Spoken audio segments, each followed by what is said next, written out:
आप देख रहे हैं न्यूज़ नाउ 24/7 ताज़ा खबरों के लिए हमारे साथ बने रहें। भाजपा की नेशनल जनरल सेक्रेटरी तरुण चुग ने पश्चिम बंगाल की मुख्यमंत्री ममता बनर्जी पर सवाल उठाते हुए कहा कि उन्हें स्पष्ट करना चाहिए कि क्या दूसरे राज्यों के लोग भारत के नागरिक नहीं हैं। उन्होंने कहा कि भारत की हर इंच जमीन हमारी मातृभूमि है और देश की एकता पर कोई समझौता नहीं हो सकता। चुग ने कहा कि एक भारत श्रेष्ठ भारत केवल नारा नहीं बल्कि संविधान की भावना है। भारत एक संघीय ढांचा है जहां हर नागरिक को कहीं भी जाने बसने और काम करने का अधिकार है। उन्होंने कहा कि किसी राज्य सरकार को बाहरी कहकर भेदभाव करने का अधिकार नहीं है। उन्होंने क्षेत्रवाद की राजनीति को देश की एकता के लिए खतरा बताया और कहा कि जनता विभाजनकारी सोच को स्वीकार नहीं करेगी। चुग ने दोहराया कि राष्ट्रीय एकता और अखंडता सर्वोपरि है। एआई समिट में यूथ कांग्रेस के विरोध पर जेडीयू के नेशनल स्पोक्सपर्सन राजीव रंजन प्रसाद ने कांग्रेस को घेरा। उन्होंने कहा कि वरिष्ठ नेताओं के बयान संकेत देते हैं कि ये विरोध सोची समझी रणनीति का हिस्सा था। प्रसाद ने कहा कि अंतर्राष्ट्रीय मंच पर देश की छवि खराब करना उचित नहीं है, खासकर तब जब भारत टेक्नोलॉजी और आर्टिफिशियल इंटेलिजेंस में अपनी पहचान मजबूत कर रहा हो। उन्होंने दावा किया कि ये विरोध कांग्रेस पर ही उल्टा पड़ा और जनता ने इसे नकारात्मक राजनीति के रूप में देखा। उन्होंने कहा कि राजनीतिक मतभेद लोकतंत्र का हिस्सा है, लेकिन राष्ट्रीय मंचों पर जिम्मेदारी जरूरी है। देशहित से ऊपर कोई दल नहीं हो सकता। एआई समिट में विरोध को लेकर भाजपा सांसद धर्मशीला गुप्ता ने इसे दुर्भाग्यपूर्ण बताया। उन्होंने कहा कि जब भारत वैश्विक मंच पर अपनी टेक्नोलॉजी और आर्टिफिशियल इंटेलिजेंस की उपलब्धियां दिखा रहा था, तब विरोध प्रदर्शन से देश की छवि को नुकसान पहुंचाने की कोशिश की गई। उन्होंने आरोप लगाया कि राजनीतिक लाभ के लिए अंतर्राष्ट्रीय मंच का इस्तेमाल किया गया। गुप्ता ने कहा कि भारत डिजिटल और टेक्निकल प्रगति की ओर तेजी से बढ़ रहा है। ऐसे समय में नकारात्मक राजनीति विकास में बाधा बन सकती है। उन्होंने कहा कि लोकतंत्र में विरोध का अधिकार है, लेकिन उसका तरीका और मंच सही होना चाहिए। हरिद्वार कुंभ 2026 को लेकर कांग्रेस नेता हरीश रावत ने कहा, कुंभ शरणम गच्छामि। उन्होंने कहा कि अर्ध कुंभ हमारी परंपरा में विशेष महत्व रखता है और कुंभ व अर्ध कुंभ दोनों का समान सम्मान है। रावत ने आरोप लगाया कि भाजपा ने अर्ध कुंभ को सिर्फ कुंभ बताकर इसे राजनीतिक रूप दिया है। उन्होंने कहा कि कुंभ केवल धार्मिक आयोजन नहीं बल्कि सांस्कृतिक विरासत का प्रतीक है।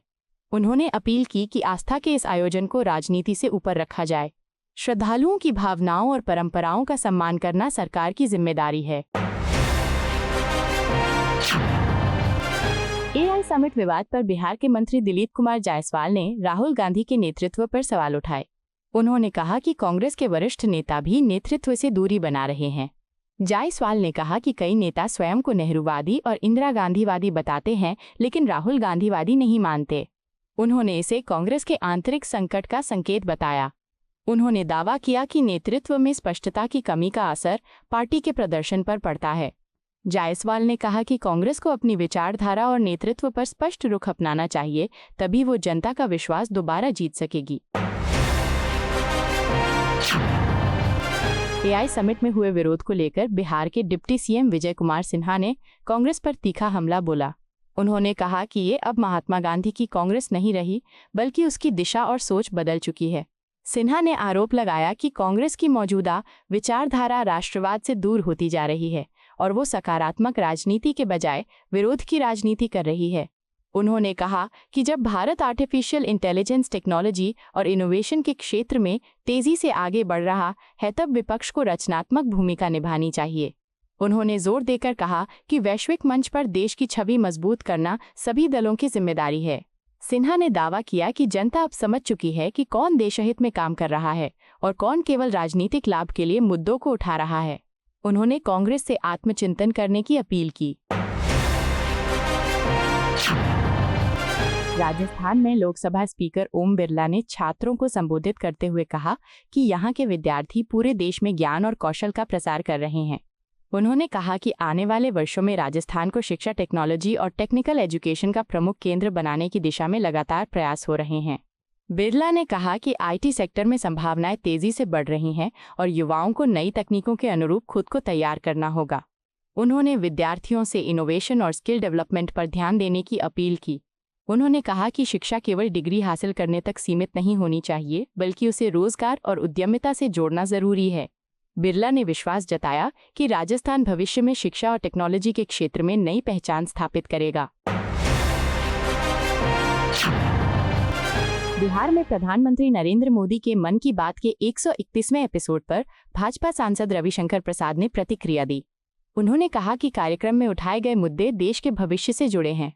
प्रसाद ने विशेष रूप से विद्यार्थियों के एग्जाम प्रेशर को कम करने पर प्रधानमंत्री की अपील की सराहना की। उन्होंने कहा कि छात्रों को अनावश्यक दबाव से मुक्त कर आत्मविश्वास के साथ आगे बढ़ने का अवसर मिलना चाहिए। उन्होंने किसानों को सपोर्ट करने और एग्रीकल्चर में डाइवर्सिटी बढ़ाने की बात को भी महत्वपूर्ण बताया। प्रसाद ने कहा कि इससे किसानों की आमदनी और देश की अर्थव्यवस्था मजबूत होगी। उन्होंने आर्टिफिशियल इंटेलिजेंस को भारत के लिए गेम चेंजर बताया और कहा कि अमूल जैसे मॉडल और आधुनिक खेती में AI नई संभावनाएं खोल सकता है।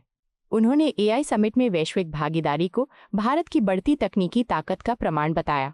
आपको यह वीडियो पसंद आया हो तो इसे लाइक करें, हमारे चैनल को सब्सक्राइब करें।